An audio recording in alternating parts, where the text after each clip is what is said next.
retention starts with building those relationships that you all have already mentioned. And even though, and I certainly agree that our officials aren't doing what they do for the money, they do it because they love activities. We have found we have really helped. We've helped ourselves with our officials and our retention of officials by recognizing that they need to be recognized with compensation. Officials, just like any human being, wants to be appreciated and wants to know that they are valued. One thing that we've done as a state just the last 2 or 3 years that has really I've seen change the tone of officiating and appreciation is we've provided credentials to all of our officials with a lanyard, and then also a pass on the back that allows them and a guest to come to any of our sanctioned activities. So they might officiate football, but they can go on a date night or whatever, take a guest and go to a volleyball game or go to a soccer game or something like that, so that they're feeling appreciated for what they do. And it's really given us good positive feedback that, hey, thank you. Thanks for providing a pass as part of the registration. We did something that was just really simple, and we've got so much positive out of it. And that is collaborate with our officials association on any new official being assigned a mentor. And That's the great. officials associations are the ones who do it. And so as soon as we have, whether it's from the NFHS become an official and we get a new official. And now, Season 2, Episode 26, Letter V, Value. Join hosts Dana Pappas and Nate Acosta with special guests David Jackson and Rob Cuff on the From A to Zebra podcast. Welcome back to the From A to Zebra podcast. I'm Dana Pappas, back with my co-host Nate Acosta for this week's episode of the show. On today's episode, we are visiting with two guests who fill the role of State High School Association Executive Director for an important conversation about the letter V and the word value. Our guests today are two extraordinary gentlemen, great friends, wonderful advocates for interscholastic activities and athletics. Rob Cuff of the Utah High School Activities Association and David Jackson of the Oklahoma Secondary Schools Activities Association. Gentlemen, welcome to the show. Thank you. Thanks for having us. Of course. Thank you. Happy to be here. Before we get started talking about the topic of the day, we would love for our listeners to know more about each of you. Can you tell us about yourselves, your careers, how long you've been at the state office, and how you ascended to the role of executive director? David, you go first, and then we'll have Rob follow. Okay. Well, I started in education about 41 years ago. I started as a math teacher and coach in my hometown, actually. 6 years later, I found myself as the high school principal at that same school. So I spent 5 years in the classroom. I spent another 6 as the high school principal there before I got to join the OSSAA in 96. As a matter of fact, I was hired by Bill Self Sr., the dad of the Kansas Jayhawk basketball coach. Wow. And got to work with him for a while. In 2009, I was fortunate enough to be elevated to the associate director position here in the office, and then in 2016 became the executive director here, and been serving in that capacity since. It's been a fast journey. It seemed like the 30 years here have gone by really fast. I can tell you that I've enjoyed it. It's challenging, very challenging, but I have enjoyed not only the 30 years here, but every phase of my education career has really been enjoyable and has moved fast. Rob? I have similar journey to David. My parents were both educators, and me being the oldest child, I kind of followed after both mom and dad. My dad was my high school basketball coach and was a math and science teacher, so I always wanted to be a coach. And my first job was in the high school as an English teacher and boys basketball coach and an athletic administrator. Did that for 8 years and then was hired at the Utah High School Activities Association as an assistant director, and was an assistant director for Evan Exel, a former executive director in Utah, for 8 years, and then Dave Wilkie for 1 year. And then I followed Dave and have been the executive director the past 17 years, becoming the executive director in 2009. So this is my 25th year in the office, 30th year overall in education. And we do what we do because we love kids, and that's our why. And I think that I couldn't have picked a better profession. I do miss the one-on-one with the kids. I try to find ways as an executive director to experience more involvement with the kids, but it's harder and harder because we just kind of get stuck in the office, and it's hard to get out and about. But I really like what we do and what I do, and the association I have with coaches, administrators, and officials, and all those who are involved in high school activities, including the student athletes. As I was listening to your journeys, I always remembered David and I could always wish each other a happy work anniversary. He had started July 1st of 96 in Oklahoma, and I had started July 1st of 97 in New Mexico. So we always had our common date. He had me by a year, and I was thinking about that. And then Rob, with 17 years as the executive director, you're one of the veterans. I know we've been talking a lot in our office about the kind of the tenure of executive directors, and we don't have a lot that have been around for 17 years. So it was interesting, and you're naming some of the people who preceded you, and it was just like blast from the past. So it's always interesting remembering who came before our prior executive directors. Really appreciate you guys sharing your stories. So, for us, with our audience, some of our listeners might not be really familiar with the interscholastic space because we've got people that are collegiate officials, professional officials, people that aren't officials at all. Can you each tell us a bit about your role? What does your day-to-day look like? Which I kind of know what it looks like, but what does your day-to-day look like? And what are some of the major challenges that you face? We'll let Rob kick this one off. Well, I think the best word I can think of is day-to-day is unpredictable. I think I'm in a job where I could come to work with a whole list of things to do, and I might get to 1, I might get to 2, I might get to 5. And so it's a constant carryover from day to day, depending on, what the hot items are at the time and at the moment, and how many phone calls happen during a certain day or how many emails we get. That's what makes it fun as well. That's what makes it enjoyable is the constant change that we have to deal with on a day-to-day basis, and having to prioritize and make decisions based on what's most important at the time. As I mentioned in my intro, I think the important thing for me is to try to remember the why, the student athletes, and sometimes that gets lost in what we do just because we're dealing so much with some of the other, I'll call them distractions, or things that take us away from the focus of why we really do what we do, and that is on behalf of student athletes. But a lot of the challenges that we face today are what we hear at section meetings and our national conferences or throughout the nation. I mean, anything from transfer situations to sportsmanship to transgender participation, NIL, and several of those things end up being things that we deal with on a daily or at least a weekly basis. But again, I like the variety. I like working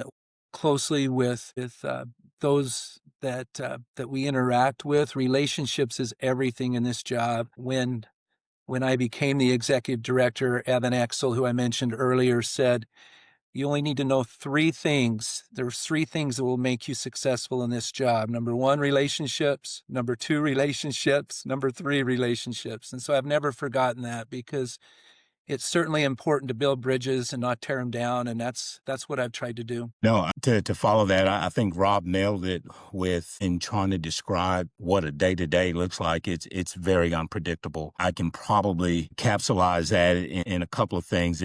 I would say it's filled with strategic oversight. We have here a very, I won't call them young, but I'll say inexperienced staff. And a lot of the day is spent with them. We got a very good, enthusiastic staff, but they're still learning the ways of association work. And so spend a lot of time with that. Of course, I think what's constant with all of us across the country is you're dealing with problem solving, like Rob had mentioned earlier. And the relationships are so important. Building those relationships are very important, whether it's amongst our own staff or with the people we serve, the administrators, the coaches, and the students. That's really important. I would also say that one of the biggest challenges I think we face is the needs of our memberships are so diverse anymore. So um, trying to meet all those diverse needs and yet have a consistent set of standards across the state can be a challenge sometimes. But when you feel like you're accomplishing those, it's very rewarding. It does keep you in the office long after everyone else has left most days, but it's very rewarding to think you've got those challenges, but you think you're on the path to meeting those. So it's unpredictable and challenging. I think are words that you would probably hear from all other executive directors across the country. I would imagine so. And I think that, you both talked about those challenges and kind of your day to day, but I think it's important to understand state association work is just so different than any other, it's not the same as being a principal. It's not the same as being an athletic director. It's a very nuanced job. Like, you have to know the role of an athletic director and a principal and all of those. But when you get to the state office, it's often an odd transition to go from the educational space in the classroom to going to state association work. And we were talking before we started about, kind of missing the being able to be around students and being able to be around coaches and teachers and all the people every day. So it's definitely an adjustment to go from classroom to state association. And I think that's an interesting differentiation. And I think one of the challenges that you probably have on a regular basis that wasn't brought up was just even the officials, right? And dealing with officiating within your communities. And we're going to talk about a few of the things and challenges, but my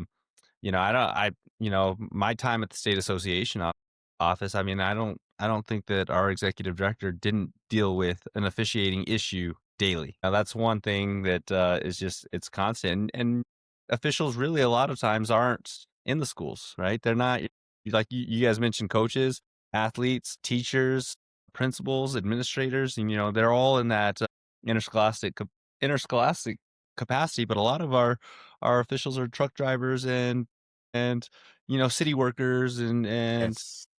outside of the education capacity. So a lot of different things that you guys deal with, I'm sure. But let's get into the topic of the day, and that's value. And since I kind of transitioned to officiating, we're going to take this a couple different ways. First, what is the value that officials bring to interscholastic athletics? And David, we'll start with you on this one. I think obviously for us, the officials, I mean, they're the backbone of fair play that we try to achieve in all the activities that we conduct. I mean, that's where we start is with the officials. They're, having them there, it ensures that whatever that competition is, that it's not only going to be some spirited activity, but it's going to be a principled one. And that's very important in the high school activities. We want them to model integrity. We want them to model composure, respect, all those things that we want our student athletes to carry with them long after they leave high school and leave the court or the field. I would also say that the officials' ability to manage those high pressure situations that they find themselves in, being able to do that, I believe, just elevates the experience for everybody involved, whether it's the students, the coaches, the fans, everyone. Um, their experience is enhanced by the ability of those officials to handle those high pressure situations that they find themselves in. It's just, without them, without the officials, the lessons again that we want our students to come away with the lessons of sportsmanship and accountability. Without the officials, those lessons are incomplete. I like what David has said there. I don't know if officials realize how much value they bring to the state association.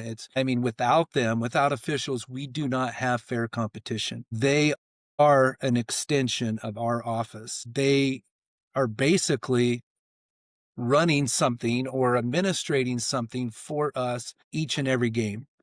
And for that game to come off with good sportsmanship and fair play has a lot with the tone of the officials from the start in how they call the game and their instruction to the captains and the coaches and the teams. And so they are so vital, so important. I think we've heard before, without officials, it's only recess, it's not competition. And they are so valuable. I like what David said about the life lessons and the teachable moments that they bring to our competitions. They are the ones who start with modeling professionalism as far as how to act and how to communicate. I think it's so important. Our best officials are communicators. They handle not only the student athletes on the field, but they're able to handle their coaches on the sidelines and handle administrators at times and to handle their own crews. And it just takes so many good officials to make the competition fair, to make high school activities what they are, because they really are education based, and the officials can model that as well as our coaches. I really love the fact that you mentioned that, officials really we don't feel the value sometimes, or we don't feel like we're valued. And it's great to hear that from an executive director, because I think a lot of times officials kind of just feel like they're not a part of the association. They're not a part of that office. And they are a huge part of the office. And so it's really good to hear both of you really talk about how important and how valuable they are to that office. And Rob, you said it. I mean, they're running the show for you all. They're out in the streets, and you guys, are trusting these folks to kind of do all the things that they do, and it's a lot of trust, and so we appreciate that. Thank you. Absolutely. And I would also add too is even when we're there present, they're still running the show for us. And I think sometimes the officials may feel like, oh, there's a member of the High School Activities Association staff here. I've got to act different. I've got to be different. Be yourself. You're still the administrator in charge. And I think that's important to value, for them to feel value in that as well. I love that point. And Nate knows this. When I would go to games in New Mexico, at first it was, oh gosh, Dana's here. But when they realized that really I was just there to give him a hug after the game, like I wasn't going to evaluate him. I wasn't going to antagonize him after the game. I just wanted to give him a hug and a high five and thank him for what they were doing. So once they realized I wasn't there to tell them that they blew a call, they were excited about seeing me. So that was a little different. So we're going to take the word now and we're going to look at it a different way. As state association leaders, what do you do, or what can states do to show their officials they are valued? I don't know which one of you wants to jump in first. Go ahead, Dave. I think Rob went, okay. Well, I'll just say here, and you two kind of mentioned it already, but I think being intentional about recognizing our officials both, and then that recognition is both visible and it's personal. So often officials are just taken for granted. And I think it's we at the association office who absolutely know their value have to be intentional about letting them know how important they are to do. So we are, not only our officials director, Grant Gower, does a great job, but we try to throughout our entire staff, not just the officials director, but we try to, again, be very intentional about finding awards that we can provide for them and sending those heartfelt messages to them just to let them know, we appreciate what you do. We value what you do. And I think they really appreciate that. I think with all of that, though, what the officials seem to appreciate most is that we make sure that we listen to them. And I think that probably means more to them than anything else. We want to know about their experiences.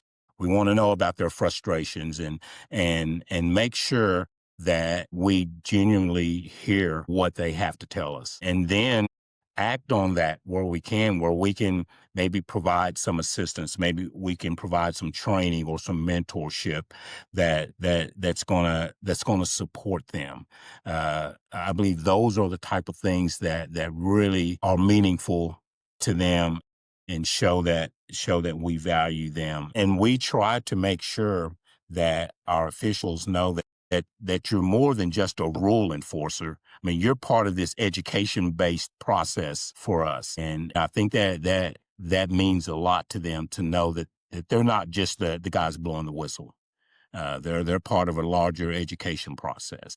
And I would agree. Certainly, I think that officials, just like any human being, wants to be appreciated and wants to know that they are valued. One thing that we've done as a state just the last 2 or 3 years that has really I've seen change the tone of officiating and appreciation is we've provided credentials to all of our officials with a lanyard and then also a pass on the back that allows them and a guest to come to any of our sanctioned activities. So they might officiate football, but they can go on a date night or whatever, take a guest and go to a volleyball game or go to a soccer game or something like that, so that they're feeling appreciated for what they do. And it's really given us good positive feedback that, hey, thank you. Thanks for providing a pass as part of the registration.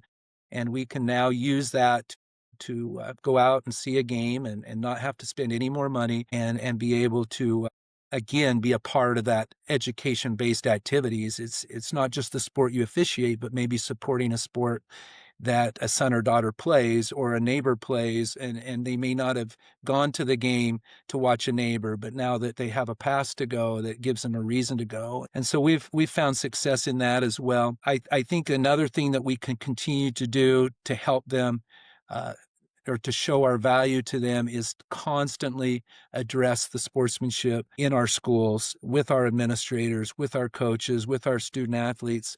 I think getting a handle, and you can't get a complete handle, but getting a better handle on sportsmanship and particularly spectator sportsmanship really goes a long ways in retaining officials and keeping them in that crucial third, fourth, fifth year when they've been doing it a couple of years and then they finally say, I can't do this anymore, or I can do this. And they have that big question right there that, am I going to continue to do it? And so I know we'll probably get into it a little bit later too, but retaining is as equally important as recruiting.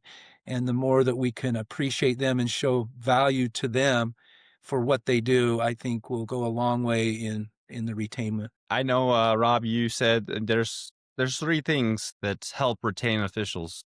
One is relationships, 2 is relationships, and 3 is relationships, right? Amen.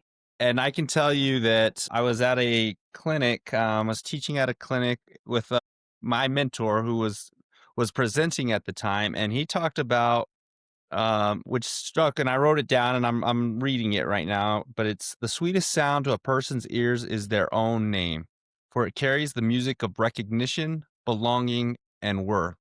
Right? Man, I always thought it was cool when I walked into a gym or, and either the administrator knew my name and, hey, Nate, how's it going? Or the first time I met Dana in Tucson, she knew my name. Hey, Nate, good to finally meet you. Those are little things, and it's free, right? It doesn't cost the state association anything. And I think that, relationships are huge, not only just, in life, relationships are important for the success of many things. So, um, we know that there's been an officiating shortage for the past 2 decades, forever. Although we are seeing increases in the numbers, which is a great thing across the country. So now our focus is starting to be on retention of officials. Showing officials they're valued is one way we can retain officials. What are some other things that state associations can do to retain them? Well, certainly compensation. Fortunately, in our state, we have been able to compensate our officials over the last 2 or 3 years in a positive way. And our board has even just recently put a 3% increase each year, uh, rather than try to negotiate every year and try to play catch up and not give raises for 4 or 5 years. They've just basically said every year they're going to get a 3% raise, and our officials have really appreciated that. And I know our officials, and I was official, I need to say, for 12 years. While I was a basketball coach, I officiated high school football. And so before I came into the Activities Association, I was both a coach and an official. And we don't do it for the money. I mean, we really don't. We do it to pay back and to be with kids and to really go out and enjoy the sports that we've loved and grown up loving. But it's always nice to just get compensated for what you do. And I think it's a real big thank you when that happens. So to those states that are able to do that, great. For those states that haven't been able to do that, hopefully that will happen in some way or fashion, because officials really do feel that big thank you when they get compensated just a little bit. It might just be 3%, but it's something. David alluded to this earlier too, about postseason recognition and also awards for thresholds such as 20 years or 30 years or 40 years as an official. I think that's important too, to give value to our officials and to help appreciate them, as well as to recognize them for what they do. Like you all have said, the retention starts with building those relationships that you all have already mentioned. And even though, and I certainly agree that our officials aren't doing what they do for the money, they do it because they love activities. We have found we have really helped. We've helped ourselves with our officials and our retention of officials by recognizing that they need to be recognized with compensation. Rob, we have something similar where we have something in place that they're going to have an increase every year. About 5 years ago, we recognized, we kind of did a survey of other state associations and what they pay officials, and we saw that we were way behind. And so our board voted to increase their pay significantly that one time, and then put that plan in place to have a yearly increase. And again, I don't think the amount was as important as just the effort to do so. That's the feedback that we got from our officials. And I would tell you, shame on us for letting us fall as far behind as we were, but they certainly appreciated the fact that we recognized that and we tried to improve on that. But, I would also say, as far as retention goes, we try to establish a culture of belonging for our officials. We try to create mechanisms that officials can connect with other officials. That they have those ways of connecting with the school administrators, the people they work for, and we do that to reinforce again with them something I've already mentioned, that what they're doing is more than just blowing the whistle. It's part of a larger process. We, like everyone else, think that now the retention piece is probably even more challenging than recruiting the new officials, because I think with the efforts, Dana, of NFHS and some of the things we've done on a local level, the recruiting piece, getting new officials have really been effective. But I think what we've all seen is after year one or year two and having to put up with some of the things that they're challenged with, we lose them early. One of the things that we've done to help that is we have implemented an egregious act policy that kind of frees up our administrators, or probably better put, it encourages them to address those acts in the stands that drive officials away. In our state, we have seen over the years that officials had become more and more apathetic to some of the things that are going on in the stands. And we needed to address that. And we did so through this policy that can penalize a school if they're not addressed. And in the third year of that policy, we've really seen great benefits from that.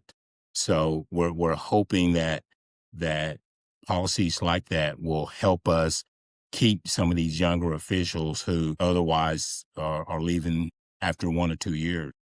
I love all of that because it's and I'm not involved in the state association as much anymore now that I'm out of that realm. But with the three of you that are in it every single day, I was talking to an executive director at summer meeting, and they asked me from an officiating standpoint, what do you need, to retain officials? And it's resources, it's educational resources, it's maybe financial support.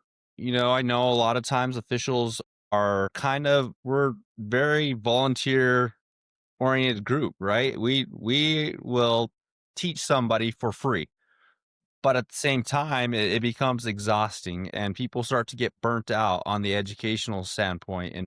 And so, that was my ask. And I'm asking, because you two are two of the more popular executives in the country, everybody's going to listen to this, right? So my challenge to your colleagues is to throw more resources at officials, right? Find ways to, whether it's applications that teach, ref reps, no, we have a running joke with ref reps right now, but just resources that are going to help officials, because I can tell you, yes, we love more money. Yes, we love recognition, but we also love to be challenged. And so, put resources in place that challenge us, whether it's higher test scores, more clinics, more educational opportunities. Those are the things that retain officials, because just like anything, and I talk about it, you go from being challenged as a high school athlete,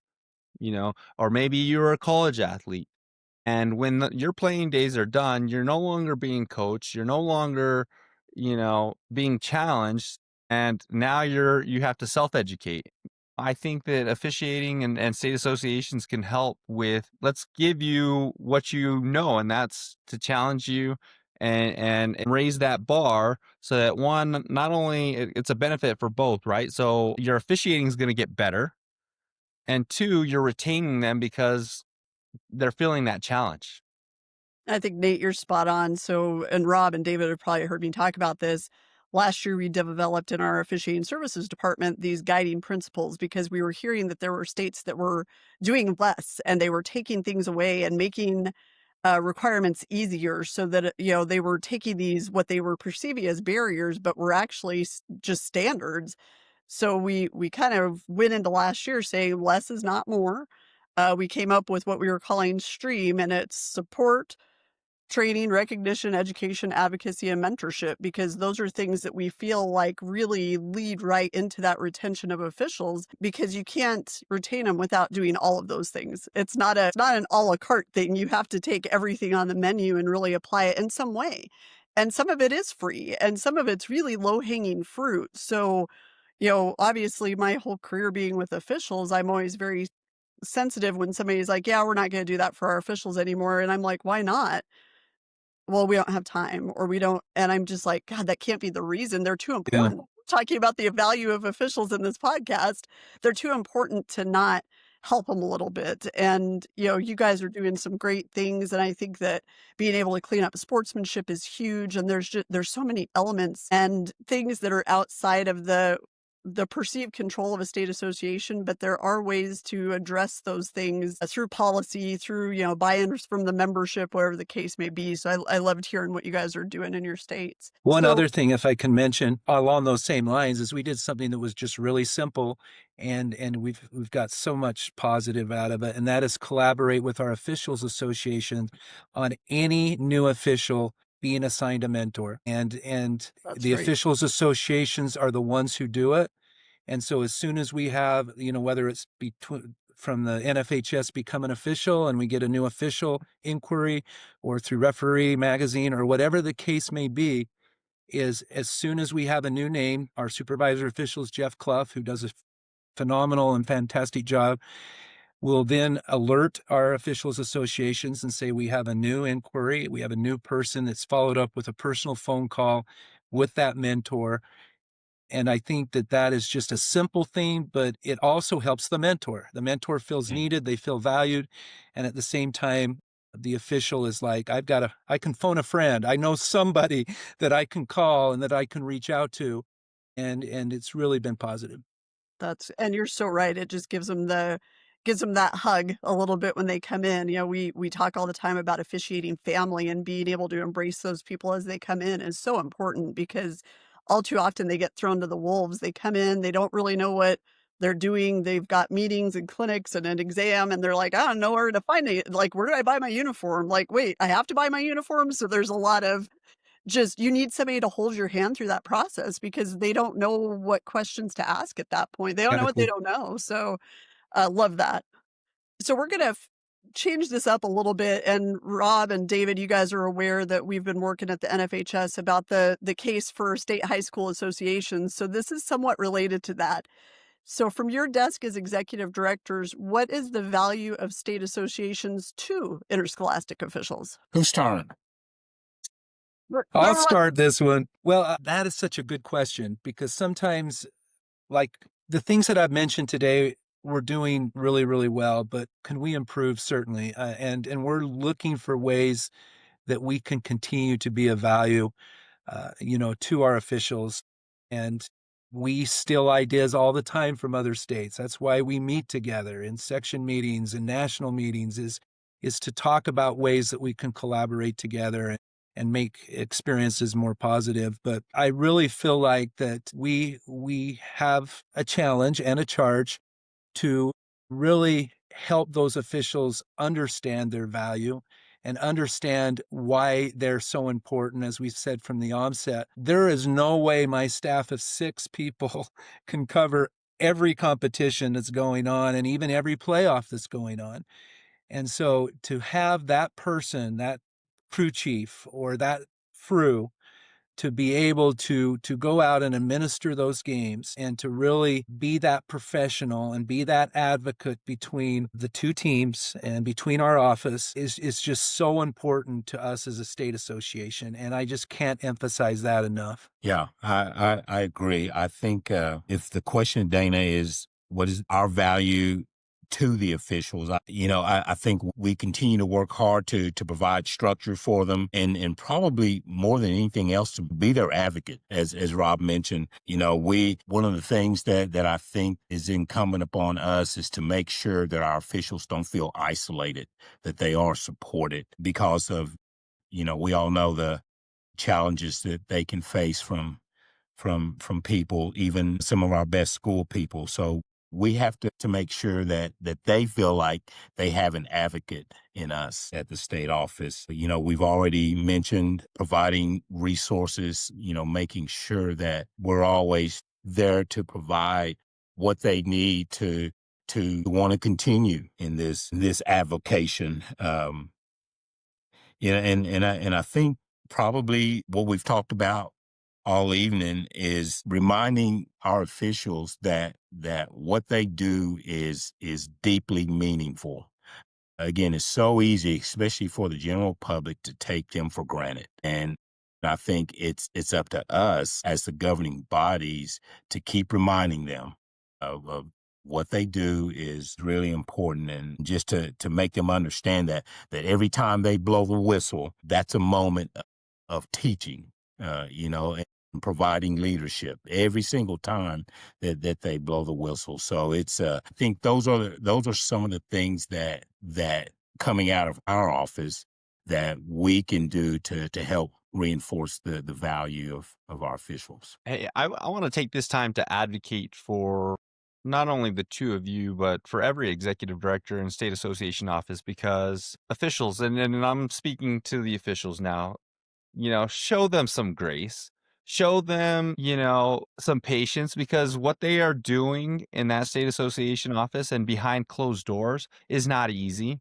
Oof. And I think a lot of times you all expect that these executive directors are making decisions based off of, things that are in their that most things are out of their control, and they're trying to do what's best not only for the student athletes but for you as well. And so show them a little grace when things don't feel like they're going in the right direction, because man, I mean, being in the state association office, I understood that, there are things that you can't control. And yes, we want to be able to provide the things that you are asking for, but it's not always possible. So I challenge you, to our listeners who are officials out there, you show our executives and our state association offices a little grace. Thank you. Thank you for that. A final question for all of you, and it's one that we ask all of our guests. The From A to Zebra podcast has a mission every week to educate, elevate, and excite our listeners. What can you tell us as executive directors about officiating that accomplishes this mission? David, we'll start with you. I would tell you that knowing that what you do has such a great impact on young people, an impact that you probably won't see, but will definitely, and I can reflect back on my own experience. Growing up, I wasn't a college level athlete, but I certainly enjoyed participating while I was in high school, while I had a chance to participate. And again, at that time, never gave a second thought to the officials who were working those contests that I thoroughly enjoyed, but being able to look back and to know that I wouldn't have been able to have that enjoyment and to learn all those great lessons that I learned when I was participating without those officials giving us their time. In being in this position, one thing has really been driven home with me is that these people are doing what they do as an avocation. They have other jobs, but because they love what they do, and hopefully they realize that impact that they have, they donate that time for our activities. And I would tell you that without having the opportunity to participate in those activities, again, who knows where I would be. And those officials who worked those contests played a big role in that. Rob? First three words that come to my mind would be, we need you. I mean, I think that we as state associations need to do a better job than whatever we're doing to provide the resources, to provide the training, to provide the education. However, what we need from officials is to be an example, to be willing to take those resources and become better,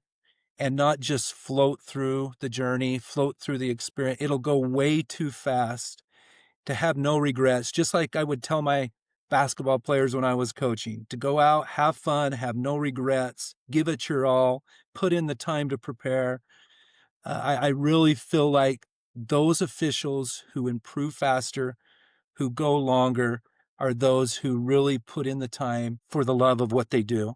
And as David mentioned, it's an avocation, but it's something that you're willing to do, and you treat it like a profession and be serious about it. And at the same time, the excitement's going to come by having fun. Officiating is a fraternity. And if you're not building those relationships, and you're not having fun, and you're not setting an example, and you're not being a mentor to someone else, then you're really missing out on what the experience is all about.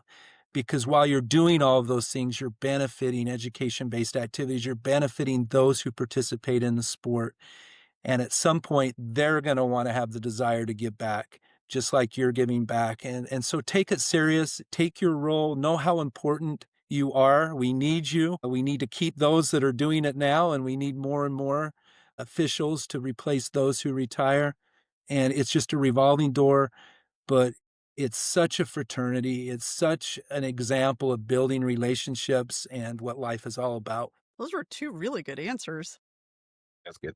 This was a great conversation. David, Rob, thank you so much for taking time out of your busy schedules. I know how busy your schedules are, so very meaningful.